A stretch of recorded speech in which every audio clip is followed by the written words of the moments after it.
Ticket ਮਿਲਦੀ ਹੈ ਤੁਹਾਨੂੰ ਤੇ ਬੈਂਸ ਸਾਹਿਬ ਤਾਂ ਇਹੀ ਕਹਿੰਦੇ ਸੀਗੇ ਵੀ ਮੇਰੇ ਖਿਲਾਫ ਮੁੱਦਾ ਹੀ ਉਹਨਾਂ ਨੇ ਤਾਂ ਚੱਕਿਆ ਕਿ ਉਹ ਅਕਾਲੀ ਦਲ ਤੋਂ ਟਿਕਟ ਲੈ ਲੈਣ। ਅਸੀਂ ਆਪਣੇ ਉਹ ਫਿੱਲੇ ਬਿਠਾ ਕੇ ਮੇਰੇ ਖਿਲਾਫ ਭੰਡੀ ਪ੍ਰਚਾਰ ਕਰਦੇ ਸੀ, ਢੋਲ ਕੁੱਟਦੇ ਸੀ ਕਿ ਚੱਲਿਆ ਹੋਇਆ ਕਾਰਤੂਸ ਕੌਂਸਲਰ ਦੀ ਇਲੈਕਸ਼ਨ ਹਾਰਿਆ ਹੋਇਆ ਆ ਜਾਵੇ ਸਾਡੇ ਆਤਮ ਨਗਰ ਲੜਕੇ ਦੇਖੇ। ਕਿਹਨੇ ਕਿਹਾ ਸੀ? ਜੇ ਉਹਨੇ ਕਿਹਾ ਸੀ ਤਾਂ ਮੈਂ ਐਕਸੈਪਟ ਕਰ ਲਿਆ। ਇਹਦੇ 'ਚ ਕੀ ਦਿੱਕਤ ਹੈ ਇਹਨਾਂ ਨੂੰ? ਉਹ ਕੀ ਕਾਰਨ ਰਿਹਾ ਸੀ ਵੀ ਤੁਸੀਂ ਪੋਲਿਟਿਕਸ ਤੋਂ ਦੂਰ ਹੀ ਹੋ ਗਏ ਸੀਗੇ ਇਲੈਕਸ਼ਨ ਹਾਰਨ ਤੋਂ ਬਾਅਦ? ਜਿਹੜਾ ਕਹਿੰਦੇ ਨਾ ਗਿਰਤਾ ਹੈ ਸ਼ਹਿਸਵਾਰ ਉਹ ਤੁਲਫ ਕਿਆ ਗਿਰੇਗਾ ਜੋ ਘੁਟਨੋਂ ਕੇ ਬਲ ਸੇ ਰੱਖਦਾ। ਜਿਹੜੇ ਇਲੈਕਸ਼ਨਾਂ ਲੜਨਗੇ ਉਹੀ ਹਾਰਨਗੇ। ਇਹ ਸਿਮਰਜੀਤ ਸਿੰਘ ਬੈਂਸ ਦੇ ਵੱਡੇ ਭਰਾ ਕੌਂਸਲਰ ਦੀ ਨਹੀਂ ਹਾਰੇ, ਇਹ 2 ਇਲੈਕਸ਼ਨਾਂ ਹੁਣ ਪਾਰਲੀਮੈਂਟ ਦੀ ਨਹੀਂ ਹਾਰਿਆ। ਇਹਦਾ ਮਤਲਬ ਜਿਹੜਾ ਹਾਰ ਜਾਵੇ ਉਹ ਨਿਕੰਮਾ ਹੋ ਕੇ ਉਹ ਬਾਹਰ ਸੁੱਟ ਦੇਈਦਾ। ਇਹ ਆਪ ਹਾਰ ਕੇ ਪਾਰਲੀਮੈਂਟ 'ਚ ਜੇ ਇੰਨੀ ਹਾਰ ਨੂੰ ਮਾੜਾ ਸਮਝਦੇ ਆ ਤਾਂ ਅਸੈਂਬਲੀ ਵੀ ਛੱਡ ਦਿੰਦੇ। ਤੇ ਆਤਮ ਨਗਰ ਜਿੱਥੋਂ ਹੁਣ ਤੁਸੀਂ ਚੋਣ ਲੜਨ ਜਾ ਰਹੇ ਹੋ ਤਾਂ ਪਿਛਲੀ ਵਾਰੀ ਮੇਰੇ ਕੋਲ 15,000 ਤੋਂ ਵੀ ਘੱਟ ਵੋਟਾਂ ਪਈਆਂ ਸੀ ਤੇ ਹੁਣ ਤੁਸੀਂ ਅਕਾਲੀ ਦਲ ਤੋਂ ਫੇਰ ਉੱਥੇ ਲੜ ਰਹੇ, ਤੁਹਾਨੂੰ ਨਹੀਂ ਲੱਗਦਾ ਵੀ ਤੁਹਾਨੂੰ ਪਾਰਟੀ ਨੇ ਫਸਾਤਾ? ਇਹ ਆંકੜੇ ਦੇਖ ਕੇ ਤੁਹਾਨੂੰ ਮੇਰੀ ਪਿੱਠ ਠੋਕਣੀ ਚਾਹੀਦੀ ਹੈ ਕਿ ਮੈਂ ਚੈਲੰਜ ਸਵੀਕਾਰ ਕੀਤਾ ਜਿਹੜਾ ਮੈਨੂੰ ਬੈਂਸਾਂ ਨੇ ਸੁੱਟਿਆ ਸੀ। ਮੈਂ ਉਹ ਚੈਲੰਜ ਸਵੀਕਾਰ ਕੀਤਾ। ਇਹ ਸਮਾਂ ਦੱਸੂਗਾ ਕਿ ਇਲੈਕਸ਼ਨ 'ਚ ਕੀ ਹੁੰਦਾ। ਲੱਗਦਾ ਵੀ ਸਿਮਰਜੀਤ ਸਿੰਘ ਬੈਂਸ 2 ਵਾਰੀ ਉੱਥੋਂ ਐਮਐਲਏ ਬਣੇ ਨੇ, ਵੱਡੀਆਂ ਪਾਰਟੀਆਂ ਦੇ ਖਿਲਾਫ ਲੜ ਕੇ ਲੋਕ ਉਹਨਾਂ ਦੇ ਦਫ਼ਤਰ 'ਚ ਸਵੇਰ ਤੋਂ ਹੀ ਲਾਈਨਾਂ ਲਾ ਲੈਂਦੇ ਨੇ, ਕੋਈ ਆਧਾਰ ਕਾਰਡ ਬਣਵਾਈ ਜਾਂਦਾ ਜਾਂ ਹੋਰ ਕੋਈ ਕੰਮ ਕਰਵਾਈ ਜਾਂਦੇ ਨੇ। ਕਿਹੜਾ ਐਮਐਲਏ ਹੈਗਾ ਜਿਹੜਾ ਇੰਨੇ ਕੰਮ ਕਰਦਾ? ਤੁਸੀਂ ਮੈਂ ਸਮਝਦਾ ਜੇ ਐਮਐਲਏ ਨੂੰ ਖੁਦ ਰੋਜ਼ ਲੋਕਾਂ ਦੇ ਇਹੋ ਜਿਹੇ ਕੰਮ ਕਰਨੇ ਪੈਂਦੇ ਆ ਕਿ ਬਿਜਲੀ ਦਾ ਬਿੱਲ ਜਮ੍ਹਾਂ ਕਰਾ ਦਿਓ, ਹਾਊਸ ਟੈਕਸ ਦਾ ਬਿੱਲ ਜਮ੍ਹਾਂ ਕਰਾ ਦਿਓ, ਇਹਦਾ ਮਤਲਬ ਤੁਸੀਂ ਕਿੰਨਾ ਮਾੜੀ ਗਵਰਨੈਂਸ ਦੇ ਰਹੇ ਹੋ ਆਪਣੇ ਇਲਾਕੇ ਦੇ ਬੰਦਿਆਂ ਨੂੰ। ਜੇ ਇਹਨਾਂ ਦੇ ਲੱਛਣ ਐਸੇ ਹੈ ਕਿ ਇਹਨਾਂ ਦੇ ਉੱਤੇ ਇਹੋ ਜਿਹੇ ਸੰਗੀਨ ਆਰੋਪ ਲੱਗੇ ਆ ਰੇਪ ਵਰਗੇ, ਉਹਦੀ ਜਵਾਬਦੇਹੀ ਦੇਣ ਬਨਿਸਬਤ ਉਹਦੇ ਪਿੱਛੇ ਲੁੱਕ ਕੇ ਹਮਲਾ ਕਰਨ ਦੀ ਕੋਸ਼ਿਸ਼ ਕਰੋ। ਤੁਸੀਂ ਐਡੇ ਜ਼ੋਰਾਵਰ ਹੋ, ਤੁਸੀਂ ਐਡੇ ਤਕੜੇ ਹੋ ਕਿ ਤੁਹਾਡੇ ਤੇ ਪਰਚਾ ਰਜਿਸਟਰ ਨਹੀਂ ਹੁੰਦਾ। ਜਿਹੜਾ ਕਾਨੂੰਨ ਕਹਿੰਦਾ ਕਿ ਕੋਈ ਕੰਪਲੇਂਟ ਆਵੇ ਤਾਂ 24 ਘੰਟੇ 'ਚ ਰਜਿਸਟਰ ਹੋਣਾ ਚਾਹੀਦਾ ਹੈ, ਫਿਰ ਅਦਾਲਤ ਦੇ ਹੁਕਮ ਨਾਲ ਹੁੰਦਾ, ਫਿਰ ਤੁਹਾਡੇ ਤੇ ਕਾਰਵਾਈ ਨਹੀਂ ਹੁੰਦੀ, ਤੁਹਾਨੂੰ ਪ੍ਰੋਟੈਕਸ਼ਨ ਦਿੱਤੀ ਜਾਂਦੀ ਹੈ। ਤੁਸੀਂ ਆਪ ਐਡਮਿਟ ਕਰਦੇ ਹੋ ਕਿ ਤੁਹਾਡੀ ਭਾਰਤ ਭੂਸ਼ਣ ਆਸ਼ੂ ਨਾਲ ਮਿੱਤਰਤਾ ਹੈ। ਉਹ ਮਿੱਤਰਤਾ ਸਿਰਫ ਕੇਸ 'ਚੋਂ ਬਚਣ ਲਈ ਮਿੱਤਰਤਾ ਹੈ, ਡਿਵੈਲਪਮੈਂਟ ਕਰਨ ਲਈ ਉਹ ਮਿੱਤਰਤਾ ਕੰਮ ਨਹੀਂ ਆਉਂਦੀ। ਤੁਸੀਂ ਕਿਹਾ ਵੀ ਉਹਨਾਂ ਦੀ ਕਾਂਗਰਸ ਦੇ ਨਾਲ ਗਿਟਮਿਟ ਹੈਗੀ ਹੈ ਤੇ ਚਲੋ ਬਾਈ ਚਾਂਸ ਜੇ ਲੋਕ ਇਨਸਾਫ ਪਾਰਟੀ ਦਾ ਅਲਾਈਅੰਸ ਹੋ ਜਾਏ ਕਾਂਗਰਸ ਨਾਲ ਜਾਂ ਬੈਂਸ ਹੁਣੀ ਸ਼ਾਮਲ ਹੀ ਹੋ ਜਾਣਾ, ਫਿਰ ਤੁਹਾਨੂੰ ਨਹੀਂ ਲੱਗਦਾ ਤੁਹਾਡੇ ਲਈ ਔਖਾ ਹੋ ਜਾਊਗਾ? ਸਿਮਰਜੀਤ ਸਿੰਘ ਬੈਂਸ ਆਪਣੀ ਪਾਰਟੀ ਤੋਂ ਖੜ ਜਾਵੇ, ਕਾਂਗਰਸ ਤੋਂ ਖੜ ਜਾਵੇ, ਆਪ ਤੋਂ ਖੜ ਜਾਵੇ, ਰਹਿਣਾ ਤਾਂ ਇਹੀ ਹੈ ਨਾ, ਕੋਈ ਫਰਕ ਨਹੀਂ ਪੈਂਦਾ ਜਿੱਥੋਂ ਮਰਜ਼ੀ ਖੜ ਜਾਵੇ।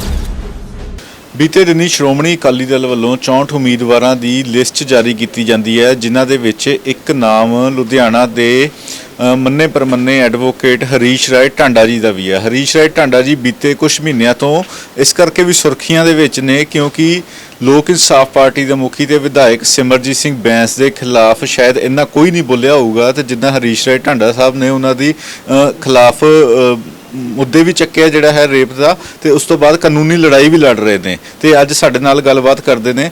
ਢਾਂਡਾ ਸਾਹਿਬ, ਟਿਕਟ ਮਿਲਦੀ ਹੈ ਤੁਹਾਨੂੰ ਤੇ ਬੈਂਸ ਸਾਹਿਬ ਤਾਂ ਇਹੀ ਕਹਿੰਦੇ ਸੀਗੇ ਵੀ ਮੇਰੇ ਖਿਲਾਫ ਮੁੱਦਾ ਹੀ ਉਹਨਾਂ ਨੇ ਤਾਂ ਚੱਕਿਆ ਕਿ ਉਹ ਅਕਾਲੀ ਦਲ ਤੋਂ ਟਿਕਟ ਲੈ ਲੈਣ। ਬੈਂਸ ਸਾਹਿਬ ਨੂੰ ਤੁਹਾਡੇ ਰਾਹੀਂ ਇੱਕ ਸਵਾਲ ਕਰਨਾ ਚਾਹੁੰਦਾ। ਤੁਸੀਂ ਆਪਣੇ ਉਹ ਫਿੱਲੇ ਬਿਠਾ ਕੇ ਮੇਰੇ ਖਿਲਾਫ ਭੰਡੀ ਪ੍ਰਚਾਰ ਕਰਦੇ ਸੀ, ਢੋਲ ਕੁੱਟਦੇ ਸੀ ਕਿ ਚੱਲਿਆ ਹੋਇਆ ਕਾਰਤੂਸ ਕੌਂਸਲਰ ਦੀ ਇਲੈਕਸ਼ਨ ਹਾਰਿਆ ਹੋਇਆ ਆ ਜਾਵੇ ਸਾਡੇ ਆਤਮ ਨਗਰ ਲੜਕੇ ਦੇਖੇ। ਕਿਹਨੇ ਕਿਹਾ ਸੀ? ਜੇ ਉਹਨੇ ਕਿਹਾ ਸੀ ਤਾਂ ਮੈਂ ਐਕਸੈਪਟ ਕਰ ਲਿਆ। ਤੇ ਇਹਦੇ 'ਚ ਕੀ ਦਿੱਕਤ ਹੈ ਇਹਨਾਂ ਨੂੰ? ਐਨ ਕਿ ਮੈਂ ਇਸ ਕਰਕੇ ਮੁੱਦਾ ਚੱਕਦਾ, ਇਹ ਡਿਫੈਂਸ ਉਹਨਾਂ ਨੂੰ ਮਿਲਣੀ ਨਹੀਂ। ਤੁਸੀਂ ਡਿਫੈਂਸ ਇਹ ਦਿਓ ਕਿ ਤੁਸੀਂ ਰੇਪ ਵਰਗੇ ਕਾਰੇ ਕਿਉਂ ਕੀਤੇ। ਤੁਸੀਂ ਡਿਫੈਂਸ ਇਹ ਦਿਓ ਕਿ ਤੁਹਾਨੂੰ ਪ੍ਰੋਟੈਕਸ਼ਨ ਸਰਕਾਰ ਦੀ ਇੰਨੀ ਕਿਉਂ ਕਾਨੂੰਨ ਤੁਹਾਡੇ ਲਈ ਵੱਖਰਾ, ਲੋਕਾਂ ਲਈ ਵੱਖਰਾ। ਤੁਸੀਂ ਕਿਉਂ ਪੀੜਿਤ ਔਰਤਾਂ ਦੇ, ਉਹਨਾਂ ਨੂੰ ਮਦਦ ਕਰਨ ਵਾਲਿਆਂ ਤੇ, ਉਹਨਾਂ ਤੇ ਝੂਠੇ ਪਰਚੇ ਕਿਉਂ ਰਜਿਸਟਰ ਕਰਾਏ? ਤੁਸੀਂ ਮੇਰੇ ਤੇ ਝੂਠਾ ਪਰਚਾ ਕਿਉਂ ਰਜਿਸਟਰ ਕਰਾਇਆ? ਇਹਦਾ ਜਵਾਬ ਦੇਣਾ ਪੈਣਾ। ਇਹ ਬੈਂਸ ਸਾਹਿਬ ਨੂੰ ਕਹੋ ਇੰਨੀ ਸਰਲਤਾ ਦੇ ਨਾਲ ਇਹ ਗੱਲਾਂ ਕਹਿਣੀਆਂ ਬੰਦ ਕਰ ਦਿਓ। ਢਾਂਡਾ ਸਾਹਿਬ, ਆਪਾਂ ਗੱਲ ਕਰੀਏ, ਤੁਸੀਂ ਪਹਿਲੇ ਚੀਫ ਪਾਰਲੀਮੈਂਟਰੀ ਸੈਕਟਰੀ ਰਹੇ ਹੋ, ਐਮਐਲਏ ਜਿੱਤੇ ਸੀਗੇ ਤੇ ਉਸ ਤੋਂ ਬਾਅਦ ਤੁਸੀਂ ਕੌਂਸਲਰ ਦੀ ਇਲੈਕਸ਼ਨ ਵੀ ਲੜੇ ਸੀਗੇ ਤੇ ਉਹਦੇ ਤੁਹਾਨੂੰ ਹਾਰ ਦਾ ਸਾਹਮਣਾ ਕਰ ਰਿਹਾ, ਜਿਹਦੇ ਵਿਰੋਧੀ ਹਜੇ ਵੀ ਮਤਲਬ ਕਹਿੰਦੇ ਨੇ ਵੀ ਕੌਂਸਲਰ ਦੀ ਇਲੈਕਸ਼ਨ ਹਾਰ ਗਈ ਤੇ ਹੁਣ ਦੁਬਾਰਾ ਫਿਰ ਪੋਲਿਟਿਕਸ 'ਚ ਆ ਗਏ। ਉਹ ਕੀ ਕਾਰਨ ਰਿਹਾ ਸੀ ਵੀ ਤੁਸੀਂ ਪੋਲਿਟਿਕਸ ਤੋਂ ਦੂਰ ਹੀ ਹੋ ਗਏ ਸੀਗੇ ਇਲੈਕਸ਼ਨ ਹਾਰਨ ਤੋਂ ਬਾਅਦ?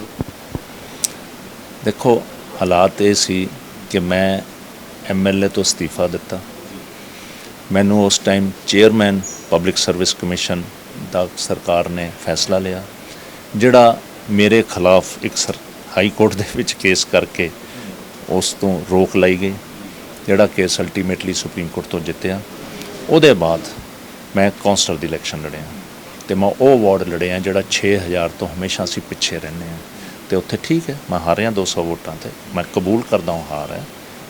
ਜਿਹੜਾ ਕਹਿੰਦੇ ਨਾ ਗਿਰਤਾ ਹੈ ਸ਼ह ਸਵਾਰ ਉਹ ਤੁਲਫ ਕਿਆ ਗਿਰੇਗਾ ਜੋ ਘੁਟਨੋਂ ਕੇ ਬਲ ਸੇ ਰਖਤਾ, ਜਿਹੜੇ ਇਲੈਕਸ਼ਨਾਂ ਲੜਨਗੇ ਉਹੀ ਹਾਰਨਗੇ। ਇਹ ਸਿਮਰਜੀਤ ਸਿੰਘ ਬੈਂਸ ਦੇ ਵੱਡੇ ਭਰਾ ਕੌਂਸਲਰ ਦੀ ਨਹੀਂ ਹਾਰੇ, ਇਹ 2 ਇਲੈਕਸ਼ਨਾਂ ਹੁਣ ਪਾਰਲੀਮੈਂਟ ਦੀ ਨਹੀਂ ਹਾਰਿਆ, ਇਹ ਕਿੰਨੇ ਕੈਂਡੀਡੇਟ ਨੇ ਖੜੇ ਕੀਤੇ ਤੇ ਉਹ ਨਹੀਂ ਹਾਰੇ, ਇਹ ਉਹ ਬੰਦੇ ਫਿਰ ਨਾਲ ਕਿਉਂ ਚੱਕੀ ਫਿਰਦਾ ਇਹ ਜਿਹੜੇ ਹਾਰ ਗਏ। ਇਹ ਇਸ ਕਿਸਮ ਦੇ ਅਟੈਕਸ ਜਿਹੜੇ ਲਿਫ ਕੇ ਲੋਕ ਕਰਦੇ ਆ ਉਹਦਾ ਅਸਰ ਕੋਈ ਨਹੀਂ ਹੁੰਦਾ। ਮੈਂ ਕਿਉਂ ਛੱਡ ਗਿਆ ਸੀ, ਕਿਉਂਕਿ ਮੇਰੇ ਕੋਲ ਕੋਈ ਐਸੀ ਰਿਸਪੌਂਸਿਬਿਲਟੀ ਨਹੀਂ ਸੀ ਜਿਹਦੇ 'ਚ ਮੈਂ ਬਿਜ਼ੀ ਰਹਾਂ। ਮੇਰੇ 'ਚ ਹੁਨਰ ਹੈ, ਮੇਰੇ 'ਚ ਕਾਬਲੀਅਤ ਹੈ, ਮੇਰੇ 'ਚ ਲਿਆਕਤ ਹੈ। ਮੈਂ ਆਪਣੀ ਵਕਾਲਤ ਸ਼ੁਰੂ ਕਰ ਲਈ ਅਤੇ ਜਦ ਮੈਂ ਵਕਾਲਤ ਸ਼ੁਰੂ ਕੀਤੀ ਮੈਂ ਪਾਰਟੀ 'ਚੋਂ ਅਸਤੀਫਾ ਦੇ ਦਿੱਤਾ, ਕਿਉਂਕਿ ਮੈਂ ਇੱਕ ਕੰਮ ਕਰ ਸਕਦਾ, ਮੈਂ 2 ਨਹੀਂ ਕਰ ਸਕਦਾ। ਉਸ ਸਮੇਂ ਵੀ ਲੋਕਾਂ ਨੇ ਮੇਰੇ 'ਤੇ ਤੀਰ ਚੱਕੇ, ਮੈਂ ਬੀਜੇਪੀ 'ਚ ਚਲੇ ਜਾਊਂ, ਮੈਂ ਆਪ 'ਚ ਚਲੇ ਜਾਊਂ। ਮੈਂ ਬਾਦਲ ਸਾਹਿਬ ਨੂੰ ਕਿਹਾ ਸੀ ਕਿ ਬਾਦਲ ਸਾਹਿਬ ਮੈਂ ਸਿਆਸਤ ਛੱਡੀ ਆ, ਮੈਂ ਪਾਰਟੀ ਨਹੀਂ ਛੱਡੀ, ਮੈਂ ਵਕਾਲਤ ਕਰਨਾ ਚਾਹੁੰਦਾ, ਮੈਨੂੰ ਵਕਾਲਤ ਕਰ ਲੈਣ ਦਿਓ। ਮੈਂ ਆਪਣੇ ਆਪ ਰਿਸਕ ਕਰ ਰਿਹਾ। ਮੈਂ ਮੁੜ ਕੇ ਇਲੈਕਸ਼ਨ ਲੜੀ ਬਾਰ ਕੌਂਸਲ ਦੀ, ਅਤੇ ਬਾਰ ਕੌਂਸਲ ਦੀ ਇਲੈਕਸ਼ਨ ਮੈਂ ਸਭ ਤੋਂ ਵੱਧ ਵੋਟਾਂ ਪੰਜਾਬ 'ਚ ਜੇ ਪਈਆਂ ਇੱਕ ਜ਼ਿਲ੍ਹੇ 'ਚੋਂ ਉਹ ਮੈਨੂੰ ਪਈਆਂ। ਲੋਕਾਂ ਨੇ ਮੈਨੂੰ ਪਿਆਰ ਕੀਤਾ। ਮੈਂ ਇਲੈਕਸ਼ਨਾਂ ਬਾਰ ਦੀਆਂ 7 ਵਾਰ ਪ੍ਰਧਾਨ ਰਿਹਾ, ਮੈਂ 2 ਵਾਰ ਹਾਰਿਆ ਵੀ ਹਾਂ। ਇਹਦਾ ਮਤਲਬ ਜਿਹੜਾ ਹਾਰ ਜਾਵੇ ਉਹ ਨਿਕੰਮਾ ਹੋ ਕੇ ਉਹ ਬਾਹਰ ਸੁੱਟ ਦੇਈਦਾ। ਇਹ ਆਪ ਹਾਰ ਕੇ ਪਾਰਲੀਮੈਂਟ 'ਚ ਜੇ ਇੰਨੀ ਹਾਰ ਨੂੰ ਮਾੜਾ ਸਮਝਦੇ ਆ ਤਾਂ ਅਸੈਂਬਲੀ ਵੀ ਛੱਡ ਦਿੰਦੇ।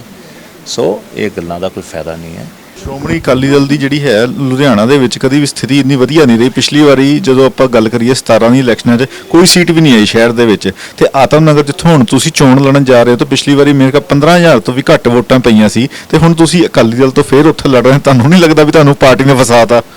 ਮੈਨੂੰ ਜੇ ਇਹੀ ਆਪਾਂ ਆંકੜੇ ਦੇਖੀਏ, ਇਹ ਆંકੜੇ ਦੇਖ ਕੇ ਤੁਹਾਨੂੰ ਮੇਰੀ ਪਿੱਠ ਠੋਕਣੀ ਚਾਹੀਦੀ ਹੈ ਕਿ ਮੈਂ ਚੈਲੰਜ ਸਵੀਕਾਰ ਕੀਤਾ ਜਿਹੜਾ ਮੈਨੂੰ ਬੈਂਸਾਂ ਨੇ ਸੁੱਟਿਆ ਸੀ। ਮੈਂ ਉਹ ਚੈਲੰਜ ਸਵੀਕਾਰ ਕੀਤਾ। ਇਹ ਸਮਾਂ ਦੱਸੂਗਾ ਕਿ ਇਲੈਕਸ਼ਨ 'ਚ ਕੀ ਹੁੰਦਾ। ਇਹ ਮੈਂ ਦਿਖਾਊਂਗਾ ਵਿਚਰ ਕੇ ਲੋਕਾਂ 'ਚ ਕਿ ਮੇਰੇ 'ਚ ਕਿੰਨੇ ਕੁ ਲੋਕ ਮੇਰੇ ਮਗਰ ਹੈ, ਕਿੰਨੀ ਕੁ ਮੇਰੇ 'ਚ ਸ਼ਕਤੀ ਹੈ। ਦੇਖੋ ਲੋਕਾਂ ਨੇ ਵੋਟਾਂ ਪਾਣੀਆਂ ਐਤਕੀ ਇੰਡੀਵਿਜੂਅਲ ਨੂੰ, ਉਹਦਾ ਅਕਸ ਦੇਖ ਕੇ ਪਾਣੀਆਂ, ਲੋਕਾਂ ਨੇ ਉਹਦੀ ਕਾਬਲੀਅਤ ਦੇਖ ਕੇ ਪਾਣੀ ਹੈ। ਹੁਣ ਉਂਗਲੀਆਂ ਉੱਤੇ ਚੱਕ ਕੇ ਗੱਲਾਂ ਬੋਲ ਕੇ ਉਹਦੇ ਨਾਲ ਵੋਟ ਨਹੀਂ ਪੈਣੀ। ਸਮਾਂ ਬਹੁਤ ਬਦਲ ਚੁੱਕਾ ਪੰਜਾਬ 'ਚ। ਤੁਹਾਨੂੰ ਕੀ ਲੱਗਦਾ ਵੀ ਸਿਮਰਜੀਤ ਸਿੰਘ ਬੈਂਸ 2 ਵਾਰੀ ਉੱਥੋਂ MLA ਬਣੇ ਨੇ, ਵੱਡੀਆਂ ਪਾਰਟੀਆਂ ਦੇ ਖਿਲਾਫ ਲੜ ਕੇ ਲੋਕ ਉਹਨਾਂ ਦੇ ਦਫ਼ਤਰ 'ਚ ਸਵੇਰ ਤੋਂ ਹੀ ਲਾਈਨਾਂ ਲਾ ਲੈਂਦੇ ਨੇ, ਕੋਈ ਆਧਾਰ ਕਾਰਡ ਬਣਵਾਈ ਜਾਂਦਾ ਜਾਂ ਹੋਰ ਕੋਈ ਕੰਮ ਕਰਵਾਈ ਜਾਂਦੇ ਨੇ, ਕਿਹੜਾ MLA ਹੈਗਾ ਜਿਹੜਾ ਇੰਨੇ ਕੰਮ ਕਰਦਾ? ਤੁਸੀਂ ਮੈਨੂੰ ਇੱਕ ਗੱਲ ਦਾ ਜਵਾਬ ਦਿਓ।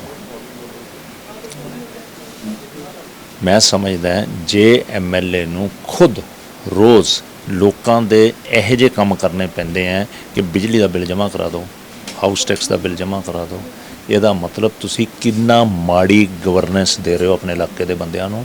ਤੁਸੀਂ ਉਹਨਾਂ ਨੂੰ ਆਪਣੇ 'ਤੇ ਡਿਪੈਂਡੈਂਟ ਕਰ ਰਹੇ ਹੋ ਕਿ ਤੁਹਾਡੇ ਕੋਲ ਆਉਣ, ਸਰਕਾਰੀ ਏਜੰਸੀਆਂ ਨਾਲ ਕੰਮ ਕਰਨ। ਉਹ ਸਿਮਰ ਬੈਂਸ ਕੋਲ ਆਵੇ, ਸਿਮਰ ਬੈਂਸ ਤੋਂ ਹੀ ਕੰਮ ਕਰਾਵੇ ਤਾਂ ਕਿ ਤੁਹਾਡੇ ਉਹ ਬੰਧਕ ਬਣੇ ਰਹਿਣ। ਇਹ ਕਿਉਂ ਐਨਾ ਹੋਣਾ ਚਾਹੀਦਾ? ਇਹ ਥਾਣੇ ਵੀ ਆਪਣੇ ਕੋਲ ਲੈਣ, ਉਹ ਸਾਰੇ ਆਪਣੇ ਕੋਲ ਲੈ ਲੈਣ, ਬਿਜਲੀ ਕਨੈਕਸ਼ਨ ਵੀ ਲਾਉਣ ਲੱਗ ਜਾਣ। ਇਹ MLA ਦਾ ਕੰਮ ਹੈ। ਜਿੱਦਣ ਮੇਰੀ ਡਿਸਾਈਡ ਹੋਈ ਹੈ ਸੀਟ, ਅੱਜ ਤਾਂ ਉੱਥੇ ਕੈਂਡੀਡੇਟ ਹੈ ਨਹੀਂ, ਇਹ ਤਾਂ ਆਪਣਾ ਕੈਂਡੀਡੇਟ ਛੱਡ ਚੁੱਕੇ ਹਫ਼ਤਾ ਪਹਿਲਾਂ। ਪੂਰੇ ਮੀਡੀਆ 'ਚ ਆ ਕੇ, ਤੁਸੀਂ ਵੀ ਉਸ ਮੀਡੀਆ ਸੀਗੇ ਜਿਹਨੇ ਤੁਸੀਂ ਵੀ ਉਹਦੀ ਇੰਟਰਵਿਊ ਕੀਤੀ ਜਿਹਦੇ 'ਚ ਉਹਨਾਂ ਨੇ ਕਿਹਾ ਕਿ ਮੈਂ ਲੜਨੀ ਨਹੀਂ ਸੀਟ, ਮੈਂ ਛੱਡ ਦਿੱਤੀ। ਇਹਨਾਂ ਦਾ ਰਾਈਟ ਹੈ ਇਸ ਇਲੈਕਸ਼ਨ ਲੜਨ ਦਾ, ਇਸ ਕੌਂਸਟੀਟਿਊਸ਼ਨ 'ਚ ਕਿਸੇ ਹੋਰ ਦਾ ਹੈ ਨਹੀਂ। ਐਂਡ ਇਹ ਜੇ ਇਹਨਾਂ ਦੇ ਲੱਛਣ ਐਸੇ ਹੈ ਕਿ ਇਹਨਾਂ ਦੇ ਉੱਤੇ ਇਹੋ ਜਿਹੇ ਸੰਗੀਨ ਆਰੋਪ ਲੱਗੇ ਆ ਰੇਪ ਵਰਗੇ, ਉਹਦੀ ਜਵਾਬਦੇਹੀ ਦੇਣ, ਬਨਿਸਬਤ ਉਹਦੇ ਪਿੱਛੇ ਲੁੱਕ ਕੇ ਹਮਲਾ ਕਰਨ ਦੀ ਕੋਸ਼ਿਸ਼ ਕਰਨ। ਰਾਣਾ ਸਾਹਿਬ ਕੋਈ ਤਾਂ ਕਾਰਨ ਰਹੇ ਹੋਣਗੇ ਨਾ ਵੀ 2 ਵਾਰੀ MLA ਇਲੈਕਸ਼ਨ ਜਿੱਤੇ ਨੇ, ਲੋਕ ਤਾਂ ਚਾਹੁੰਦੇ ਨੇ ਨਾ। ਓਬਵੀਅਸਲੀ ਲੋਕਾਂ ਨੇ ਵੋਟਾਂ ਪਾਈਆਂ, ਇਹਦੇ ਬਾਰੇ ਕੋਈ ਦੋ ਰਾਏ ਨਹੀਂ ਹੈ। ਲੋਕਾਂ ਨੇ ਵੋਟਾਂ ਪਾਈਆਂ, ਬਟ ਇਹਨਾਂ ਆਰਟੀਕੂਲੇਟ ਹੈ, ਇਹਨਾਂ ਨੇ ਜਿਸ ਢੰਗ ਦੇ ਨਾਲ ਲੋਕਾਂ ਦੀਆਂ ਵੋਟਾਂ ਅਟਰੈਕਟ ਕੀਤੀਆਂ। ਮੈਂ ਵੀ ਜਾਊਂਗਾ ਲੋਕਾਂ ਦੀ ਅਦਾਲਤ 'ਚ, ਦੱਸੂਗਾ ਇਹਨਾਂ ਦਾ ਅਸਲੀ ਚਿਹਰਾ ਕੀ ਹੈ, ਇਹਨਾਂ ਦੀ ਚਾਦਰ ਲਾ ਕੇ ਅੰਦਰ ਕੀ ਆ ਉਹ ਦਿਖਾਊਂਗਾ ਲੋਕਾਂ ਨੂੰ। ਇਹਨਾਂ ਨੇ ਲੋਕਾਂ ਦੇ ਹਿੱਤਾਂ ਲਈ ਕੀ ਕੀਤਾ, ਲੋਕ ਕਿਹੜੀ ਚੀਜ਼ ਤੋਂ ਵਾਂਝੇ ਰਹੇ ਹੈ। ਇਹਨਾਂ ਦੇ 10 ਸਾਲ ਦੇ ਵਿੱਚ ਡਿਵੈਲਪਮੈਂਟ ਤੋਂ ਵਾਂਝੇ ਰਹੇ ਆ ਲੋਕ, ਲੋਕ ਜਿਹੜੇ ਸੀਵਰ ਸਿਸਟਮਸ ਆ ਸਾਰੇ ਬਲੌਕਡ ਪਏ ਹੈ, ਜਿਹੜਾ ਰੇਨ ਦੇ ਪਾਣੀ ਹੈ ਉਹਦਾ ਕੋਈ ਸਾਧਨ ਨਹੀਂ ਹੈ, ਸੜਕਾਂ ਕਦੇ ਕੋਈ ਬਣੀਆਂ ਹੀ ਨਹੀਂ, ਕੋਈ ਸਕੂਲ ਮੁੱਢਲੀ ਸਿੱਖਿਆ ਦੇ ਲਈ ਚੰਗੇ ਸਕੂਲਸ ਨਹੀਂ ਬਣੇ, ਕੋਈ ਹੈਲਥ ਸਿਸਟਮਸ ਲਈ ਕੁਛ ਨਹੀਂ ਬਣਿਆ। ਇਹ ਜੋ ਇਹ ਕਰਦੇ ਹੈ, ਇਹ ਕਦੇ ਜਾ ਕੇ ਰੇਡ ਮਾਰ ਦਿੰਦੇ ਹੈ ਮਿਲਕ ਪਲਾਂਟ ਤੇ, ਫਿਰ ਉਹਦੇ ਬਾਅਦ ਮੁੱਦਾ ਖਤਮ ਹੋ ਜਾਂਦਾ, ਫਿਰ ਉਹ ਦੁੱਧ ਧੋਤੇ ਹੋ ਜਾਂਦੇ ਆ। ਕਦੇ ਰੇਡ ਮਾਰ ਲੈਂਦੇ ਆ ਜਾ ਕੇ ਟੋਲ ਬੈਰੀਅਰ ਤੇ, ਫਿਰ ਉਹਦੇ ਬਾਅਦ ਕੁਛ ਇਹਨਾਂ ਦੀ ਗਿਟਮਿਟ ਹੋ ਜਾਂਦੀ ਹੈ, ਫਿਰ ਉਹ ਇਸ਼ੂ ਖਤਮ ਹੋ ਜਾਂਦਾ ਹੈ। ਰੋਜ਼ ਲਾਈਵ ਹੋ ਕੇ ਕਦੇ ਕਿਸੇ ਤੇ ਕਦੇ ਕਿਸੇ ਤੇ, ਮਤਲਬ ਇਹ ਇਹਨਾਂ ਦੀ ਸਿਆਸਤ ਦਾ ਇੱਕ ਤਰੀਕਾ। ਇਹ ਤਾਂ ਚੱਕਦੇ ਹੁਣ ਸਰਕਾਰ ਨਹੀਂ ਹੈਗੀ ਤਾਂ ਕੀ ਕਾਰਵਾਈ ਕਰਵਾ ਲੈਣ? ਕਿਉਂ ਨਹੀਂ ਕਰਵਾ ਸਕਦੇ? ਕਿਉਂ ਨਹੀਂ ਕਰਾ ਸਕਦੇ? ਜੇ ਸਰਕਾਰ ਨੇ ਤਾਂ ਅਸਤੀਫਾ ਦੇ ਦਿਓ। ਫਿਰ ਜੇ ਤੁਸੀਂ ਕਰ ਹੀ ਨਹੀਂ ਸਕਦੇ ਕਿਸੇ ਦਾ ਕੁਝ ਕੰਮ, ਤਾਂ ਫਿਰ ਤੁਸੀਂ ਕਿਉਂ ਇਲੈਕਸ਼ਨ ਲੜਦੇ ਹੋ? ਇਲੈਕਸ਼ਨ ਲੜ ਕੇ ਕੰਮ ਕਰਾਉਣਾ ਆਉਣਾ ਚਾਹੀਦਾ ਹੈ ਲੋਕਾਂ ਨੂੰ। ਕਿਉਂ ਨਹੀਂ ਕਰਾ ਪਾਉਂਦੇ ਕੰਮ? ਕਿਉਂ ਜਾ ਕੇ ਜਿਹੜੇ ਕੰਮ ਵਰਕ ਹੁੰਦਾ, ਜਿਹੜੇ ਕਾਰਪੋਰੇਸ਼ਨ ਕਰਦੀ ਆ ਉਹਦੇ ਤੇ ਆਪ ਖੜ ਕੇ ਕਿਉਂ ਕਹਿੰਦੇ ਆ ਮੈਂ ਕਰਾ ਰਿਹਾ? ਉਹ ਕਿੱਥੋਂ ਕਹਿੰਦੇ ਆ ਫਿਰ? ਇਹ ਦੇਖੋ, ਗੱਲ ਇਹ ਹੈ ਕਿ have they been able to provide basic communities to the people. ਇਹ ਸਵਾਲ ਉੱਠਣਗੇ ਕਿ ਤੁਹਾਡੀ ਕੌਂਸਟੀਚੁਐਂਸੀ ਨਿਗਲੈਕਟਡ ਕਿਉਂ ਰਹੀ? ਤੁਸੀਂ ਐਡੇ ਜ਼ੋਰਾਵਰ ਹੋ, ਤੁਸੀਂ ਐਡੇ ਤਕੜੇ ਹੋ ਕਿ ਤੁਹਾਡੇ ਤੇ ਪਰਚਾ ਰਜਿਸਟਰ ਨਹੀਂ ਹੁੰਦਾ। ਜਿਹੜਾ ਕਾਨੂੰਨ ਕਹਿੰਦਾ ਕਿ ਕੋਈ ਕੰਪਲੇਂਟ ਆਵੇ ਤਾਂ 24 ਘੰਟੇ 'ਚ ਰਜਿਸਟਰ ਹੋਣਾ ਚਾਹੀਦਾ, ਫਿਰ ਅਦਾਲਤ ਦੇ ਹੁਕਮ ਨਾਲ ਹੁੰਦਾ, ਫਿਰ ਤੁਹਾਡੇ ਤੇ ਕਾਰਵਾਈ ਨਹੀਂ ਹੁੰਦੀ, ਤੁਹਾਨੂੰ ਪ੍ਰੋਟੈਕਸ਼ਨ ਦਿੱਤੀ ਜਾਂਦੀ ਹੈ। ਤੁਸੀਂ ਆਪ ਐਡਮਿਟ ਕਰਦੇ ਹੋ ਕਿ ਤੁਹਾਡੀ ਭਾਰਤ ਭੂਸ਼ਣ ਆਸ਼ੂ ਨਾਲ ਮਿੱਤਰਤਾ ਹੈ। ਉਹ ਮਿੱਤਰਤਾ ਸਿਰਫ ਕੇਸ 'ਚੋਂ ਬਚਣ ਲਈ ਮਿੱਤਰਤਾ ਹੈ, ਡਿਵੈਲਪਮੈਂਟ ਕਰਨ ਲਈ ਉਹ ਮਿੱਤਰਤਾ ਕੰਮ ਨਹੀਂ ਆਉਂਦੀ। ਉਹਦੇ ਜਵਾਬ ਮੈਂ ਕਰੂੰਗਾ, ਸਵਾਲ ਚੱਕੂੰਗਾ ਇਹਨਾਂ ਨੂੰ ਕਿ ਤੁਹਾਡੀ ਕੈਪਟਨ ਅਮਰਿੰਦਰ ਜੀ ਨਾਲ ਹੁਣ ਸਿੱਧੇ ਇਕੱਠੇ ਹੋ, ਜਿਹਨੂੰ ਤੁਸੀਂ ਅੱਗੇ ਮਾੜਾ ਬੋਲਦੇ ਸੀ, ਹੁਣ ਉਸੇ ਕੈਪਟਨ ਨਾਲ ਤੁਹਾਡੀ ਮਿੱਤਰਤਾ ਹੈ। ਤੁਸੀਂ ਕੈਪਟਨ ਦੀ ਮਦਦ ਕਰਨ ਲਈ ਤੁਸੀਂ ਫਗਵਾੜੇ ਜਾ ਕੇ ਆਪਣਾ ਗਠਬੰਧਨ ਤੋੜ ਕੇ ਇੱਕ ਆਜ਼ਾਦ ਕੈਂਡੀਡੇਟ ਖੜਾ ਕਰਕੇ ਕੈਪਟਨ ਦਾ ਕੈਂਡੀਡੇਟ ਜਿਤਾਉਂਦੇ ਹੋ। ਤੁਸੀਂ ਤਾਂ ਦੋਗਲੇ ਹੋ, ਤੁਸੀਂ ਤਾਂ ਰਲੇ ਹੋਏ ਹੋ ਲੋਕਾਂ ਨਾਲ। ਤੁਹਾਡਾ ਜਿੰਨੇ ਵੀ ਤੁਹਾਡੇ ਹਾਲਾਤ ਹੈ, ਤੁਹਾਡੀ ਅੰਦਰ ਗਤੀ ਜਿਹੜੀਆਂ ਤੁਸੀਂ ਗੋਟੀਆਂ ਪਾਉਂਦੇ ਹੋ, ਇੱਕ ਦੂਜੇ ਨਾਲ ਹੱਥ ਮਿਲਾਉਂਦੇ ਹੋ, ਮੈਂ ਨੰਗਾ ਕਰੂੰਗਾ, ਉਜਾਗਰ ਕਰੂੰਗਾ ਲੋਕਾਂ 'ਚ ਜਾ ਕੇ। ਚਲੋ ਜਿਵੇਂ ਤੁਸੀਂ ਕਿਹਾ ਵੀ ਉਹਨਾਂ ਦੀ ਕਾਂਗਰਸ ਦੇ ਨਾਲ ਗਿਟਮਿਟ ਹੈਗੀ ਹੈ, ਤੇ ਚਲੋ ਬਾਈ ਚਾਂਸ ਜੇ ਲੋਕ ਇਨਸਾਫ ਪਾਰਟੀ ਦਾ ਅਲਾਇੰਸ ਹੋ ਜਾਏ ਕਾਂਗਰਸ ਨਾਲ, ਜਾਂ ਬੈਂਸ ਹੋਣੀ ਸ਼ਾਮਲ ਹੀ ਹੋ ਜਾਣਾ, ਫਿਰ ਤੁਹਾਨੂੰ ਨਹੀਂ ਲੱਗਦਾ ਤੁਹਾਡੇ ਲਈ ਔਖਾ ਹੋ ਜਾਊਗਾ? ਹੋ ਜਾਣ, ਔਖਾ ਸੌਖਾ ਕੀ ਹੈ?